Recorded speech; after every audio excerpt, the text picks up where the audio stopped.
Assalamualaikum warahmatullahi wabarakatuh. Hai, selamat datang di video pembelajaran kami.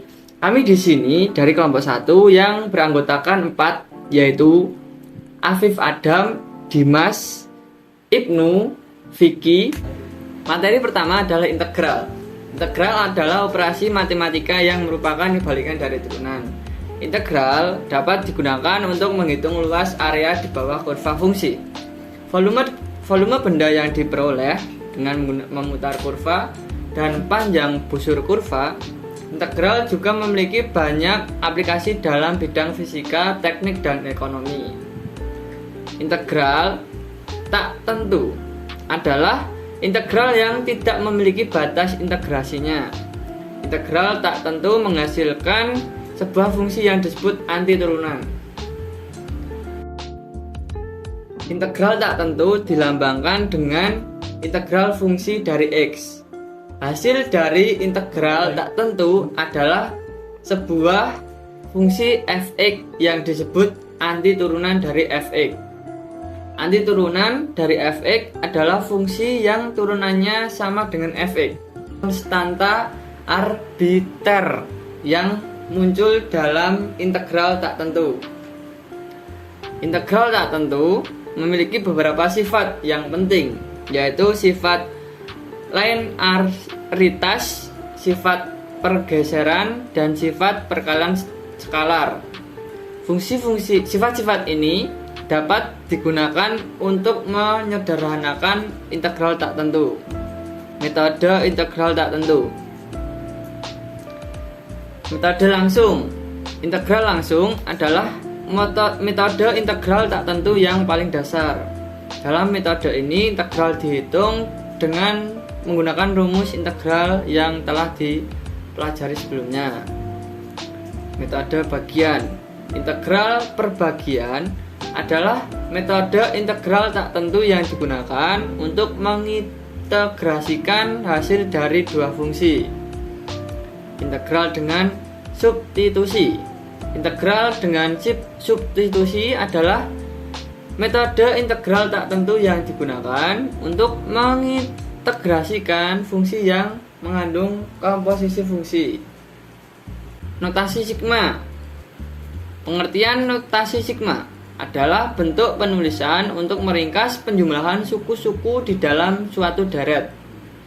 Notasi sigma digunakan untuk mempermudah penulisan penjumlahan yang kompleks dan rumit, terutama dalam statistika dan kalkulus. Notasi sigma dilambangkan dengan huruf Yunani sigma, digunakan untuk menjumlahkan suku-suku dalam suatu deret. Notasi sigma menyediakan cara yang ringkas dan padat untuk menyatakan penjumlahan dari serangkaian suku.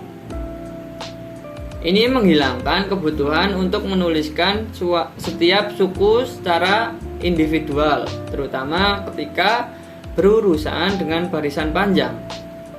Simbol sigma mewakili penjumlahan dan indeks I mewakili indeks penjumlahan. Indeks ini bervariasi dari batas A ke batas atas B, dan fungsi I dievaluasi untuk setiap nilai I untuk mendapatkan suku yang sesuai. Sifat notasi sigma. Yang pertama ada sifat komutatif. Mengubah urutan penjumlahan tidak memengaruhi nilai total. Yang kedua ada sifat asosiatif. Menggabungkan atau memisahkan kelompok penjumlahan tidak mempengaruhi nilai total. Dan yang ketiga, sifat distributif. Memfaktorkan konstanta ke dalam notasi sigma. Notasi sigma menunjukkan sifat-sifat tertentu yang menyederhanakan manipulasinya dengan memungkinkan perhitungan efisien. Sifat komutatif menyatakan bahwa mengubah urutan penjumlahan tidak mempengaruhi jumlah total. Sifat asosiatif memungkinkan penggabungan atau pemisahan kelompok penjumlahan tanpa mengubah jumlah keseluruhannya. sifat distributif, memungkinkan pemfaktoran konstanta ke dalam notasi sigma. Memahami sifat-sifat ini sangat penting untuk bekerja secara efisien dengan notasi sigma. Teorema fundamental. Teorema fundamental kalkulus menghubungkan dua operasi utama kalkulus, diferensiasi dan integrasi. Teorema ini terdiri dari dua bagian. Teorema pertama, turunan dari integral suatu fungsi sama dengan fungsi asal. Secara matematis, f aksen x sama dengan fungsi x, di mana fx sama dengan integral a, x ft dt dan fx kontinu pada a, b. Teorema kedua, integral dari turunan suatu fungsi sama dengan fungsi asal dikurangi nilai pada titik awal. Secara matematis, integral a, x f aksen t dt sama dengan fx dikurang fa, di mana fx sama dengan fx dan fx kontinu pada a, b. Teorema fundamental kalkulus adalah alat yang sangat penting dalam kalkulus dengan banyak aplikasi dalam matematis, sains, dan teknik. Demikian materi dari saya. Untuk contoh soal akan kita jelaskan oleh rekan saya, Mas Dimas.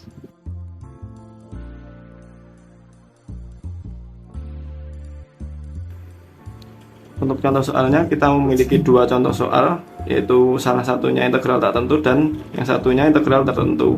Untuk penyelesaiannya kita menggunakan integrasi sederhana, yaitu langsung 12 per pangkatnya 2 plus 1 dan x pangkatnya 2 plus 1 dan ditambahkan 12 karena di sini x berarti memiliki pangkat 1 sama dengan plus 1, x juga 1 plus 1. Penyelesaiannya 12 per 3 x pangkat 3 plus 12 per 2 x 2 pangkat 2. Untuk soal pertama ini disederhanakan menjadi 4x pangkat 3 plus 6x kuadrat plus c.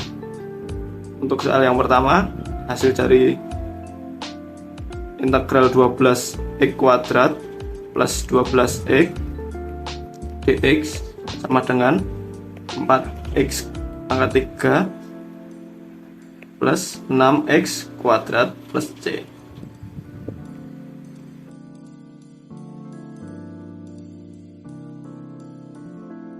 Untuk contoh yang kedua, di sini saya memiliki integral tertentu dengan batasan 2 dan 3 dan 2. Untuk penyelesaiannya kita menggunakan aturan integrasi sederhana.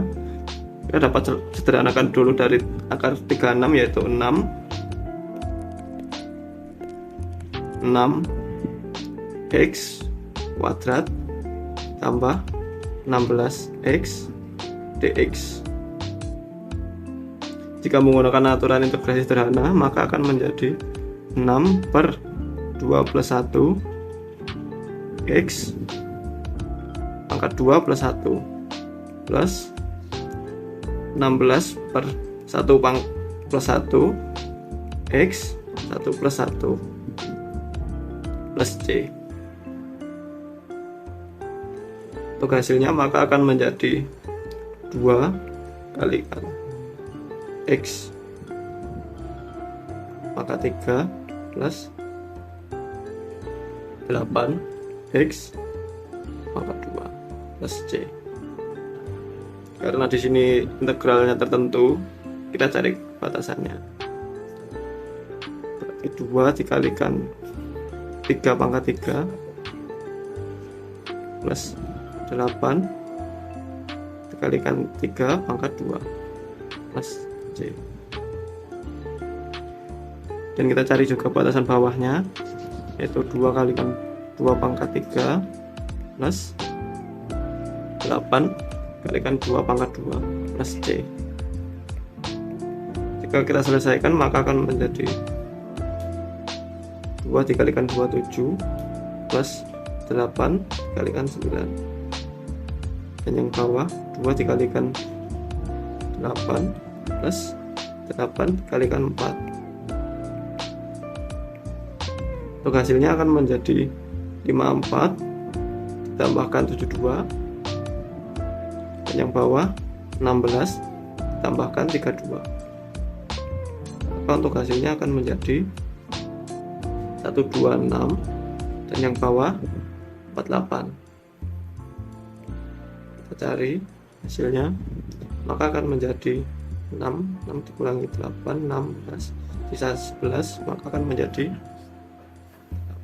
sisa 8 11 dikurangi 4 maka menjadi 7.